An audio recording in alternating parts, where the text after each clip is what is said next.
Hello folks, welcome to OTD, also known as On the Deck, where you can get all the sports you need. My name is Adam Arduna. I just want to say thank you for joining me today on the show, On the Deck. And we are missing our co-host, my mom Gina. She is currently recovering from her heart procedure that she just had over the weekend. And we want to say thank you to all the friends and family that came in to support us and stop by. And we want to thank you for all your thoughts and prayers. And we will be continuing to think about her as she continues to recover. She will be back. But for now, I'm going to continue to run the show because it's Tuesday and we got to bring you what we got. So we're going to start out with the week in sports news. And so right now we got a couple things that I want to bring up. We've got the World Tournament for baseball.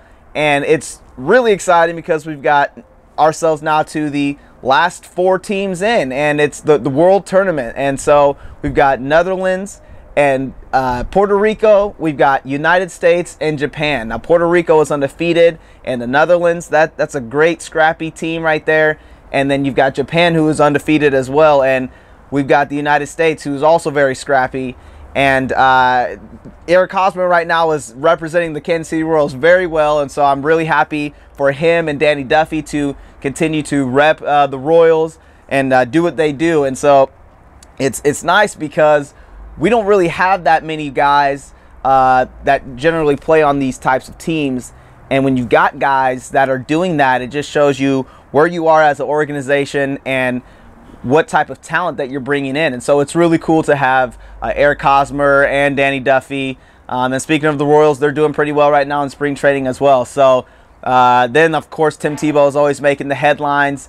He's actually not doing too bad as far as spring training with the Mets, but we'll get to that another time. Okay, and then I also want to bring up, as I grab my phone here, we in St. Louis just over the weekend, we had the Division I NCAA men's wrestling tournament. The NCAA tournament for the men's Division I level just took place in St. Louis. And so there was a lot of people in St. Louis, and they ended up having a really good showing. And it's always fun because wrestling is one of the most, I don't want to say underrated, but it's undervalued as far as what people really think about it.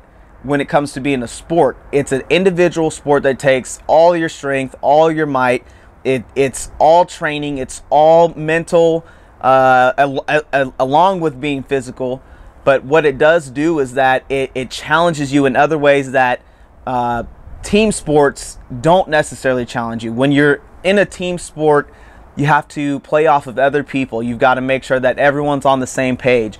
You have to be willing to let somebody else maybe take the last shot or be ahead of you so that way you can pass them the ball or kick them the ball or pass them the puck. You have to make sure that everyone is flowing and vibing. When it comes to, not that track's not a team sport, as you know, track or wrestling, swimming, there are some individualized sports where you really have to be mentally focused enable for you to be successful. And so it's one of those situations where when you think about wrestling, those guys are sweating and grinding and moving. And so I just want to list off the weight classes. This is why I have my phone here.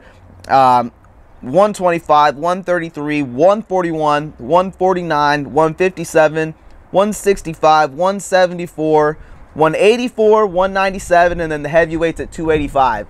So that just tells you right there, with all those weight classes, those guys are really working their tails off.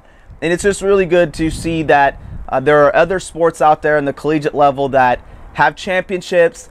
And these guys a lot of times go on to become UFC fighters or start training in the MMA. Some guys go on to be WWE guys.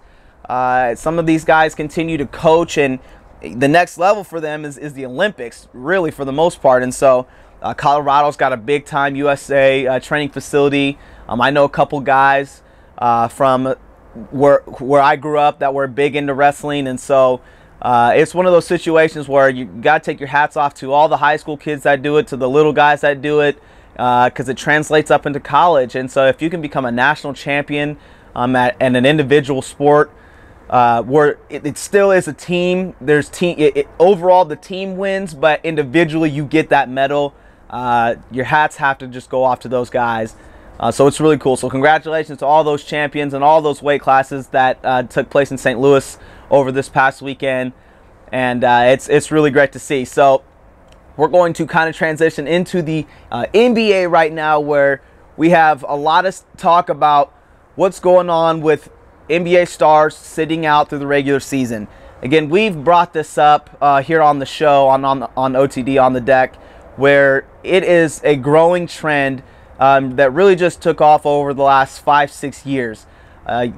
The older stars like Kobe, Tracy McGrady, Charles Barkley, Karl Malone, the list goes on and on and on. There's all of the older superstars, Michael Jordan, Allen Iverson. You could literally name almost 100 guys or more. Kareem Abdul-Jabbar, Magic Johnson.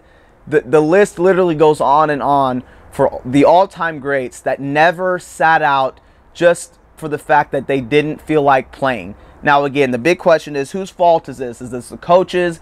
Is this the GMs? Is this the player?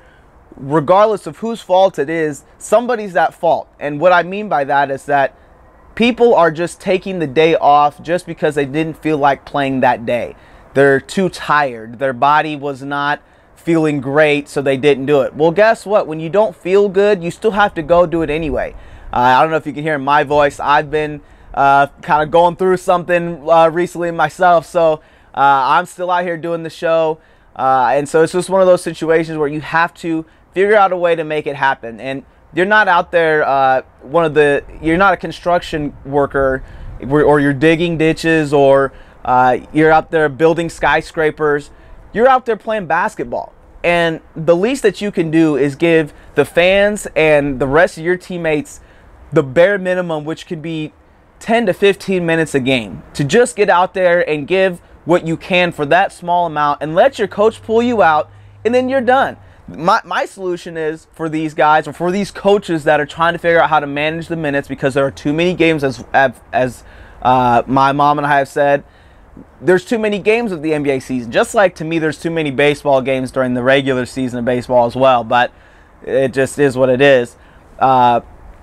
You can manage these guys' minutes. These all-stars that are complaining about having too many minutes, you can manage them. And so you play them for the first 5 minutes of the game, of the first quarter, and then they sit the rest of the second quarter. Then you come back out in the third quarter, they play the first 5 minutes of that, and then you sit in the rest of the fourth quarter. And then you got guys that are 7, 8, 9 deep on the bench. Then those guys get some playing time, and then if you win, you win. If you lose, you lose. But at least everyone's still playing. And so at the end of the day, it's just really frustrating, because this shouldn't be going on, but it is.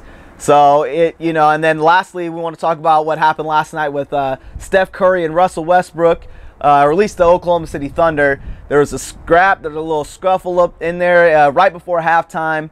It just goes to show you that everyone is talking talking mess about Steph Curry, how he's in the slump and things like that. That man stood up and said, I'm not backing down against anybody. People call me the baby-faced assassin. Well, that's wrong. He said, I'm a grown man, and I'm out here playing my heart out. And so it was good to kind of see that. And it's unfortunate for Russ, because he's really struggling right now. He doesn't have any help. He's on a team full of bigs, and just there's limited scoring on that roster. So it makes it hard for him to be able to do things. But we just hope that Russ can continue to keep his head up, and he'll be able to bounce back, and I know he'll be okay. And so we just hope that, for as far as Steph Curry goes and the Golden State Warriors, they keep that fighter's mentality, and that they continue to keep pushing throughout the regular season. But that's all we got for me here on OTD. As you can see, Mom is not here, but she will be back. She's been recovering, but we still are live and going hard here. And so our set is still very basketball themed, because we are in the heart of March Madness, and so we've got a lot more coming up. And so we just want to say we appreciate your time, and I appreciate your time, I guess. Continue to follow us on all of our social media, and I'll see you next time, folks.